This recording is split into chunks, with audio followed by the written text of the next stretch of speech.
Chapter 12, The Polyjuice Potion. They stepped off the stone staircase at the top and Professor McGonagall rapped on the door. It opened silently and they entered. Professor McGonagall told Harry to wait and left him there alone. Harry looked around. One thing was certain. Of all the teachers' offices Harry had visited so far this year, Dumbledore's was by far the most interesting.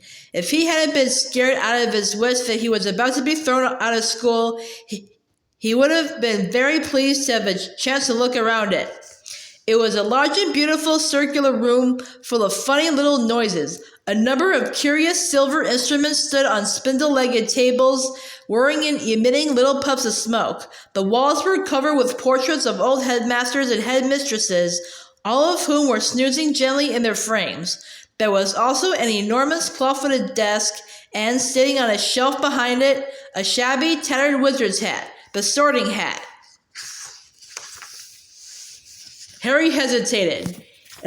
He cast a wary eye around the sleeping witches and wizards on the walls. Surely it couldn't hurt if he took the hat down and tried it on again, just to make sure it had put him in the right house. He walked quietly around the desk, lifted the hat from its shelf, and lowered it slowly onto his head. It was much too large and slipped down over his eyes, just as it had done the last time he put it on. Harry stared at the black inside of the hat, waiting. Then a small voice said in his ear, "Be in your bonnet, Harry Potter?" Yes," Harry muttered. Sorry to bother you. I wanted to ask. You've been wondering whether I put you in the right house," said the hat smartly. "Yes, you were particularly difficult to place, but I stand by what I said before." Harry's heart leapt. You would have done well in Slytherin." Harry's stomach plummeted. He grabbed the point of the hat and pulled it off. It hung limply in his hand, grubby and faded. Harry pushed it back onto its shelf, feeling sick. "You're wrong," he said aloud to the still and silent hat. It didn't move. Harry backed away, watching it. Then a strange gagging noise behind him made him wheel around. He wasn't alone after all. Standing on a golden perch behind the door was a decrepit-looking bird that resembled a half-plucked turkey. Harry stared at it, and the bird looked balefully back, making its gagging noise again. Harry thought it looked very ill. Its eyes were dull, and, even as Harry watched, a couple more feathers fell out of its tail. Harry was just thinking that all he needed was for Dumbledore's pet bird to die while he was alone in the office with it, when the bird burst into flames. Harry yelled in shock and backed away into the desk. He looked feverishly around in case there was a glass of water somewhere, but couldn't see one. The bird, meanwhile, had become a fireball. It gave one loud shriek, and next second there was nothing but a smoldering pile of ash on the floor. The office door opened. Dumbledore came in, looking very somber. "Professor," Harry gasped, "your bird. I couldn't do anything. It just caught fire." To Harry's astonishment, Dumbledore smiled. "About time, too," he said. "He's been looking dreadful for days. I've been telling him to get a move on." He chuckled at the stunned look on Harry's face. "Fox is a phoenix, Harry. Phoenixes burst into flame when it's time for them to die and are reborn from the ashes. Watch him." Harry looked down in time to see a tiny, wrinkled, newborn bird poke its head out of the ashes. It was quite as ugly as the old one. "It's a shame you had to see him on a burning day," said Dumbledore, seating himself behind his desk. "He's really very handsome most of the time. Wonderful red and gold plumage. Fascinating creatures, phoenixes. They can carry immensely heavy loads, their tears have healing powers, and they make highly faithful pets."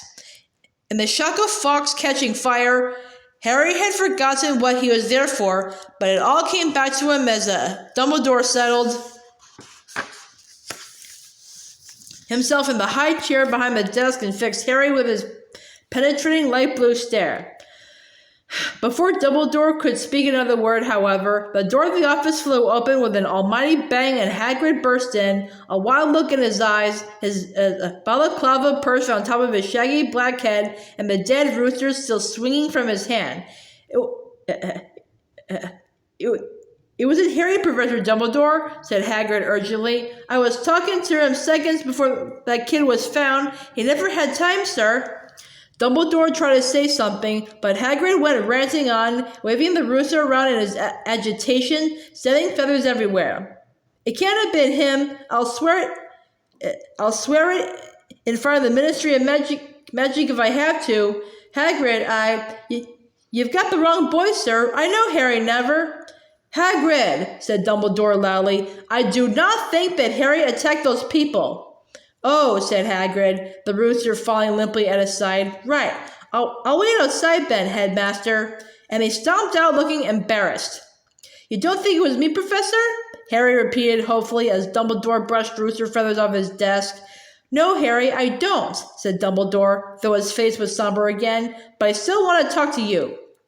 Harry waited nervously while Dumbledore considered him, the tips of his long fingers together. I must ask you, Harry, whether there is anything you'd like to tell me, he said gently. Anything at all.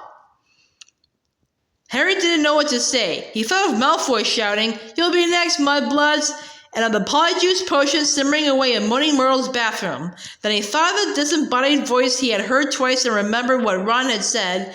Hearing voices no one else can hear isn't a good sign, even in the wizarding world. He thought, too, about what everyone was saying about him, and his growing dread that he was somehow connected with Salazar Slytherin. No, said Harry. There isn't anything, Professor. The double attack on Justin and nearly headless Nick turned what had hitherto been nervousness into real panic. Curiously, it was nearly headless Nick's fate that seemed to worry people most. What could possibly do that to a ghost? People asked each other. What terrible power could harm someone who was already dead? There was almost a stampede to book seats on the Hogwarts Express so that students could go home for Christmas. At this rate, we'll be the only ones left, Ron told Harry and Hermione. Us, Malfoy, Crabbe, and Goyle. What a jolly holiday it's going to be. Crabbe and Goyle, who always did whatever Malfoy did, had signed up to stay over the holidays too. But Harry was glad that most people were leaving. He was tired of people skirting around him in the corridors as though he was about to sprout fangs or spit poison, tired of all the muttering, pointing, and hissing as he passed. Fred and George, however, found all this very funny. They went out of their way to march ahead of Harry down the corridors, shouting, Make way for the heir of Slytherin! Seriously, evil wizard coming through! Percy was deeply disapproving of this behavior. It is not a laughing matter, he said coldly. Oh, get out of the way, Percy, said Fred. Harry's in a hurry. Yeah, he's out to the Chamber of Secrets for a cup of tea with his fanged servant, said George, quarreling. Ginny didn't find it amusing either. Oh, don't! She wailed every time Fred asked Harry loudly who he was planning to attack next, or when George pretended to ward Harry off with a large clove of garlic when they met. Harry didn't mind. It made him feel better that Fred and George, at least, thought the idea of his being Slytherin's heir was quite ludicrous. But their antics seemed to be aggravating Draco Malfoy, who looked increasingly sour each time he saw them at it. It's because he's bursting to say it's really him, said Ron knowingly. You know how he hates anyone beating him at anything, and you're getting all the credit for his dirty work. Not for long, said Hermione in a satisfied tone. The Polyjuice potion's nearly ready. We'll be getting the truth out of him any day now. At last the tormented, and a silence deep as the snow on the grounds descended on the castle. Harry found it peaceful rather than gloomy and enjoyed the fact that he, Hermione, and the Weasleys had the run of Gryffindor Tower, which meant they could play Exploding Snap loudly without bothering anyone, and practice dueling in private. Fred, George, and Ginny had chosen to stay at school rather than visit Bill and Egypt with Mr. and Mrs. Weasley. Percy, who disapproved of what he termed their childish behavior, didn't spend much time in the Gryffindor common room. He had already told them pompously that he was only staying over Christmas because it was his duty as a prefect to support the teachers during the troubled time. Christmas morning dawned, cold and white. Harry and Ron, the only ones left in their dormitory, were woken very early by Hermione, who burst in, fully dressed and carrying presents for them both. Wake up, she said loudly, pulling back the curtains at the window. Hermione, you're not supposed to be in here, said Ron, shielding his eyes against the light. Merry Christmas to you too, said Hermione, throwing him his presents. I've been up for nearly an hour, adding more lace wings to the potion. It's ready. Harry sat up, suddenly wide awake. Are you sure? Positive, said Hermione, shifting Scabbers to the rat so that she could sit down on the end of Ron's four-poster. If we're going to do it, I say it should be tonight. At that moment, Hedwig swooped into the room, carrying a very small package in her beak. Hello, said Harry happily as she landed on his bed. Are you speaking to me again?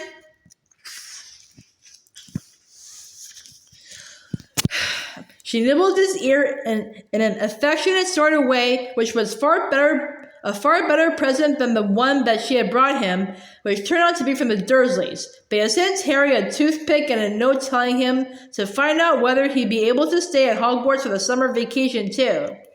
The rest of Harry's Christmas presents were far more satisfactory. Hagrid had sent him a large tin of treacle fudge, which Harry decided to soften by the fire before eating. Ron had given him a book called Flying with the Cannons, a book of interesting facts about his favorite Quidditch team, and Hermione had bought him a luxury eagle feather quill.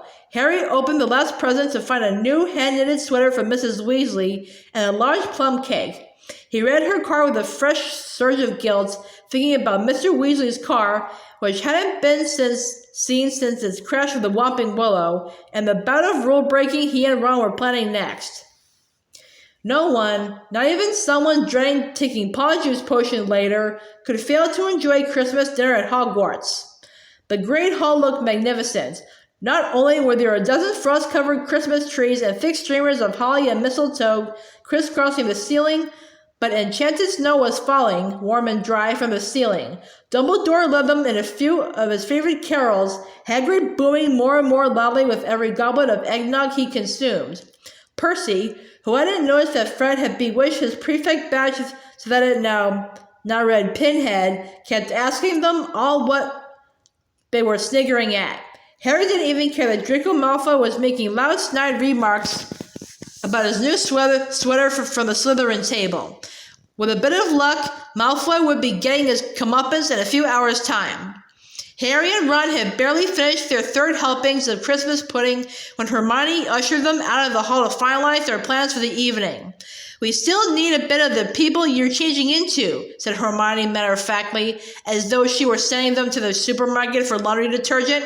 And obviously, it'll be best if you can get something of Crabs and Goyles. They're Malfoy's best friends. He'll tell them anything. And we also need to make sure the real Crab and Goyle can't burst in on us while we're interrogating him. I've got it all worked out, she went on smoothly, ignoring Harry's and Ron's stupefied faces. She held up 2 plum chocolate cakes. I filled these with a simple sleeping draught. All you have to do is make sure Crab and Goyle find them. You know how greedy they are. They're about to eat them. Once they're asleep, pull out a few of their hairs and hide them in a broom closet. Harry and Ron looked incredulously at each other. Hermione, I don't think that could go seriously wrong, but Hermione had a steely glint in her eye not unlike the one Professor McGonagall sometimes had. The potion will be useless without Crabs and Goyle's hair, she said sternly. You do want to investigate Malfoy, don't you? Oh, all right, said Harry. But what about you? Whose hair are you ripping out? I've already got mine, said Hermione brightly, pulling a tiny bottle out of her pocket and showing them the single hair inside it. Remember Millicent Bulstrode wrestling with me at the dueling club? She left this on my rose when she was trying to strangle me, and she's gone home for Christmas, so I'll just have to tell the Slytherins I decided to come back. When Hermione had bustled off to check on the Polyjuice potion again, Ron turned to Harry with a doom-laden expression. Have you ever heard of a plan where so many things could go wrong? But to Harry and Ron's utter amazement, stage 1 of the operation went just as smoothly as Hermione had said. They lurked in the deserted entrance hall after Christmas tea, waiting for Crabbe and Goyle, who had remained alone at the Slytherin table, shoveling down 4th helpings of trifle. Harry had perched the chocolate cakes and the banisters. When they spotted Crabbe and Goyle coming out of the great hall, Harry and Ron hid quickly behind a suit of armor next to the front door. How thick can you get? Ron whispered ecstatically as Crabbe gratefully pointed out the cakes to Goyle and grabbed them. Grinning stupidly, they stuffed the cakes whole into their large mouths. For a moment, both of them chewed greedily, looks of triumph on their faces. Then, without the smallest change of expression, they both keeled over backward onto the floor. By far the hardest part was hiding them in the closet across the hall. Once they were safely stowed among the buckets and mops, Harry yanked out a couple of the bristles that covered Goyle's forehead, and Ron pulled out several of Crabbe's hairs. They also stole their shoes because their own were far too small for Crabbe and Goyle-sized feet. Then, still stunned at what they had just done, they sprinted up to Moaning Myrtle's bathroom. They could hardly see for the thick black smoke issuing from the stall in which Hermione was stirring the cauldron. Pulling their robes up over their faces, Harry and Ron knocked softly on the door. "Hermione?"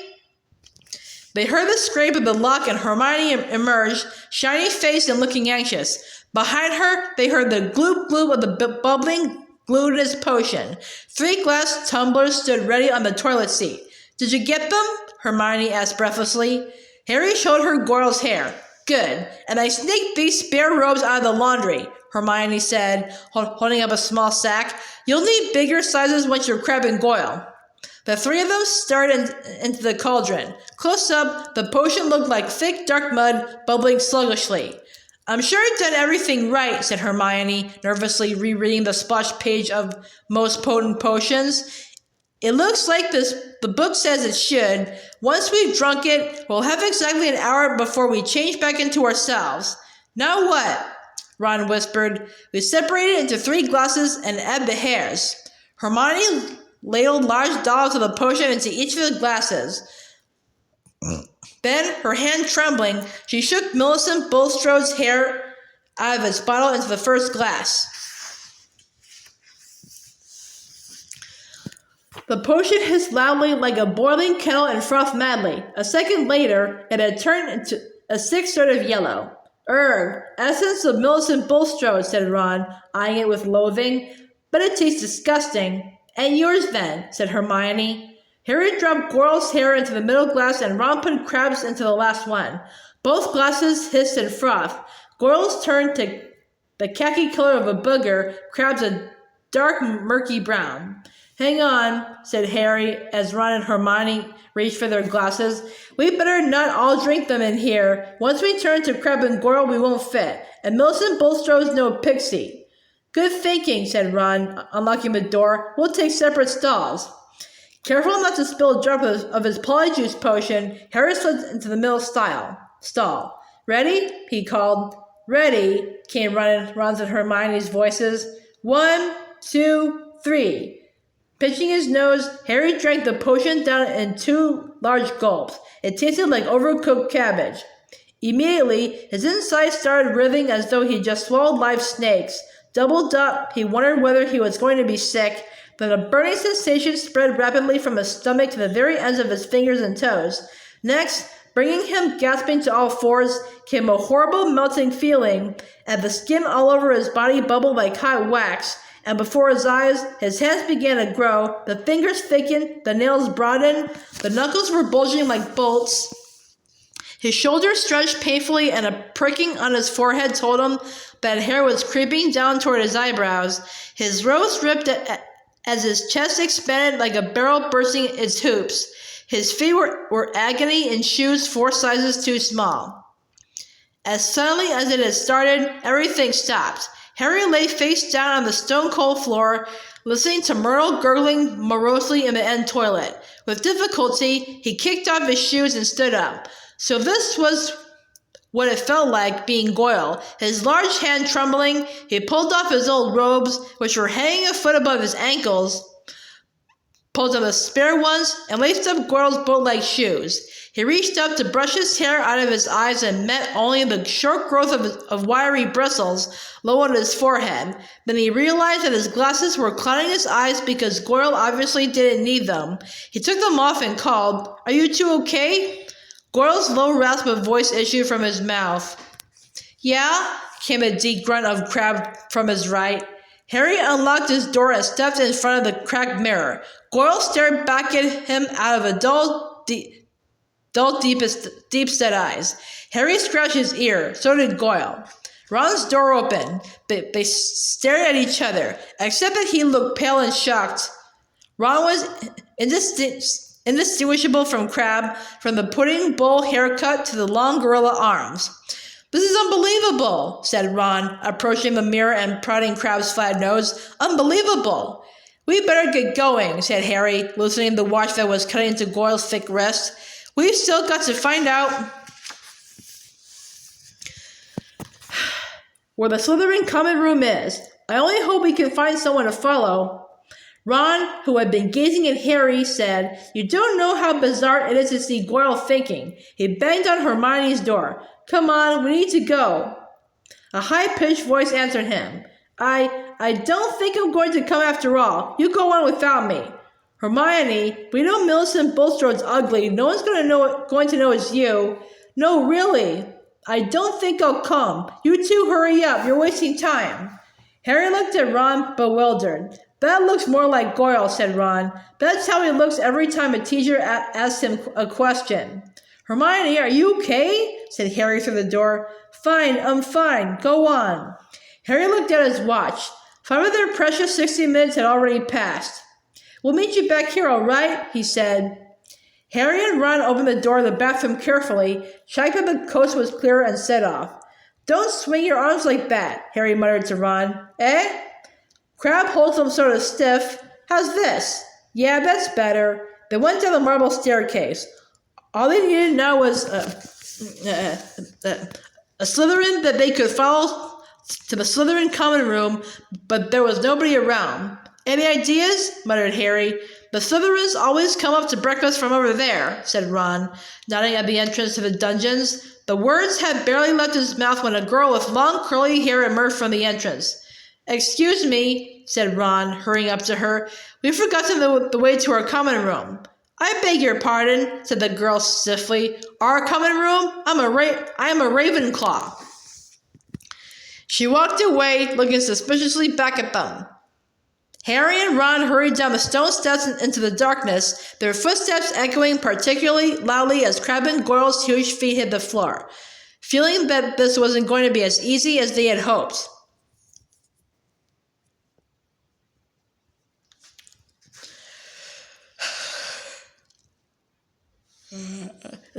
The labyrinthine passages were deserted. They walked deeper and deeper under their school, constantly checking their watches to see how much time they had left. After a quarter of an hour, just when they were getting desperate, they heard a sudden movement ahead. Ha! Said Ron. That's one of them now.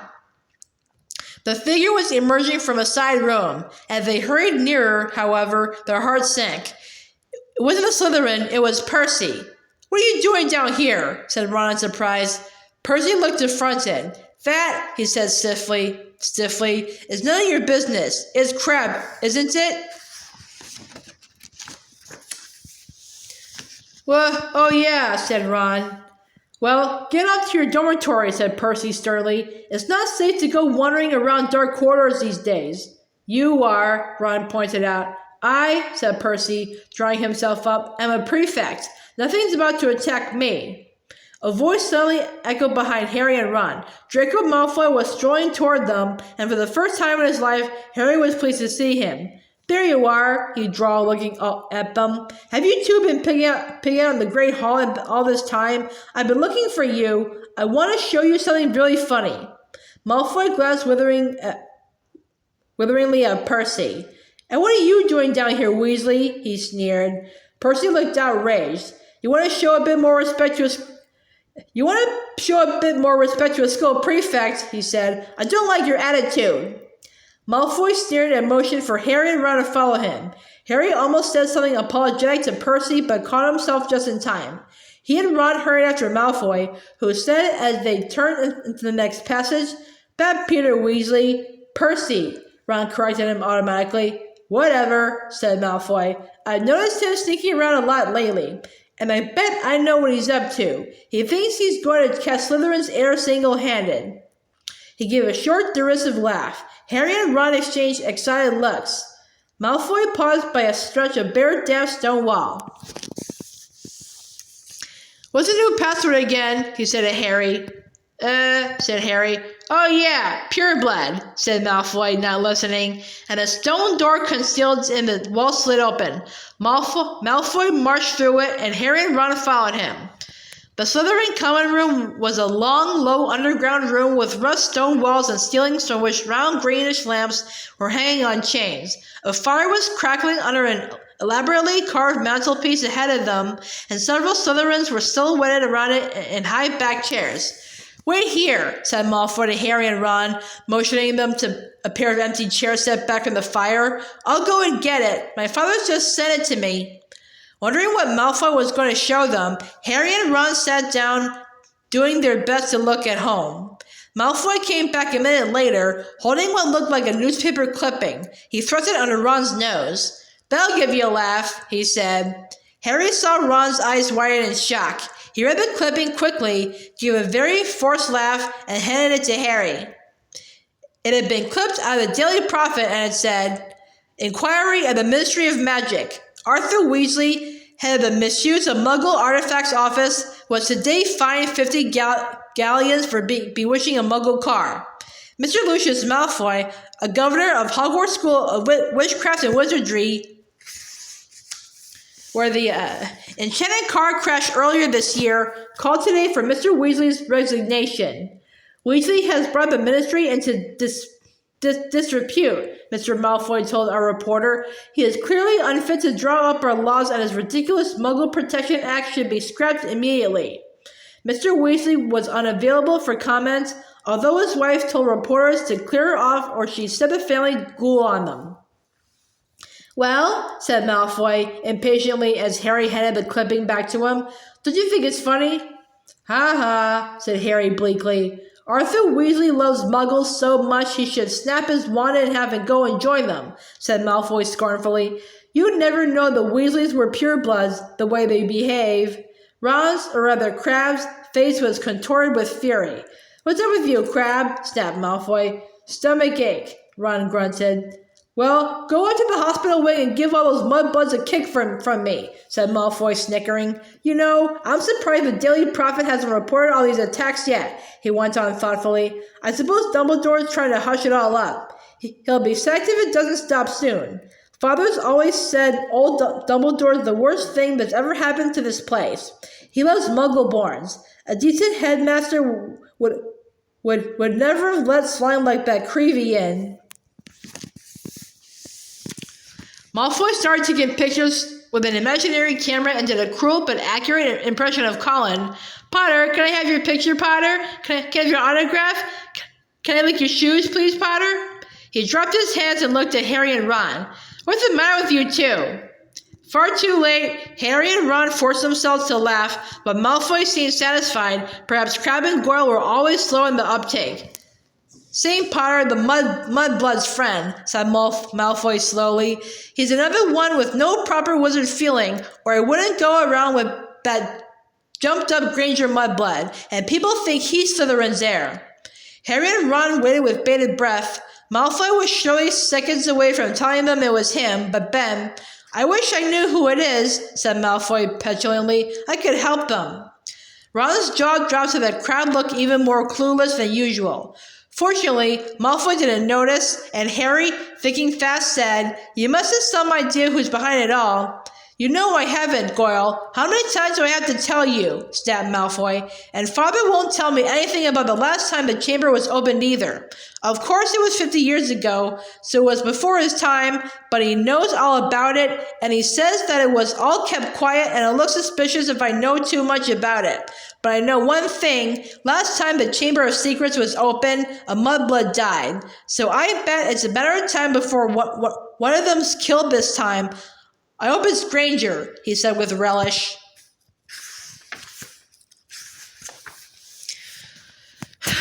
Ron was clenching Crabbe's gigantic fist. Feeling that it would be a bit of a giveaway if Ron punched Malfoy, Harry shot him a warning look and said, "Do you know if the person who opened the chamber last time was caught?"